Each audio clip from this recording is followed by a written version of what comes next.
Sunday सुबह होते ही घर का माहौल कुछ अलग था। वरुण को सुबह से ही लग रहा था कि ये तूफान के पहले की शांति है। सुबह उठते से ही उसने कहा कि एक कप चाय मिल जाए वही बहुत है। मालती जी का मुंह तो फूला ही हुआ था। हंसिका भी आज थोड़ी ज्यादा गुस्से में लग रही थी। दरअसल एक रात पहले दोनों अपने पड़ोस वाली के घर पर गई थीं।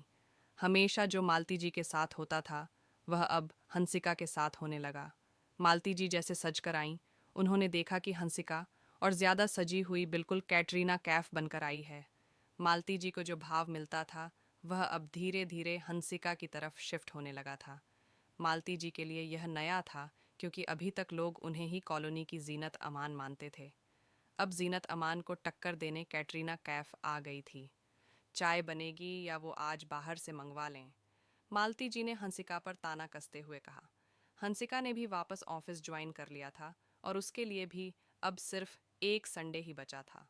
उसे भी झुंझलाहट हो रही थी और मालती जी का गुस्सा उसे समझ आ गया था कि ऐसा क्यों हो रहा है। ठीक है, मैं चाय बना देती हूँ, फिर कपड़े धोने जा रही हूँ, दाल चढ़ा दी है, आप लोग देख लेना। इतना कहकर हंसिका ने चाय चढ़ा दी और किसी का जवाब सुने बिना ही कपड़े धोने चली गई। मालती जी और वरुण बात कर रहे थे और कमरे में गाना चल रहा था। सासू जी, तूने मेरी कदर ना जानी। इतने में दोनों ने ही सुना नहीं कि दाल छड़ी है या फिर चाय उबल रही है। जलने की बदबू आते ही मालती जी किचन में गईं और देखा, दाल और चाय दोनों ही जल गए। चाय का बर्तन तो इतना काला हो गया कि उसकी शक्ल ही बदल गई। मालती जी और हंसिका दोनों ही आग बबूला। मालती जी ने कहा, कैटरीना कैफ अपना काला चश्मा उतार लिया हो तो किचन को देख लो, कैसी हालत कर दी है किचन की, सब कुछ जला दिया।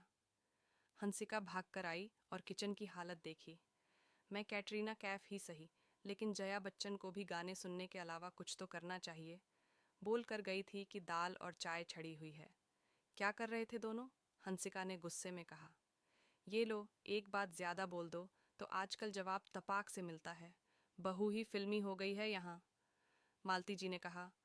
हाँ, सास फिल्मी हो तो बहू को भी फिल्मी होना पड़ता है। आखिर दिन भर में कुछ तो करना चाहिए, लेकिन नहीं, बस दिन भर ऑफिस का काम करो और रात में घर का काम करते रहो, हंसिका ने कहा।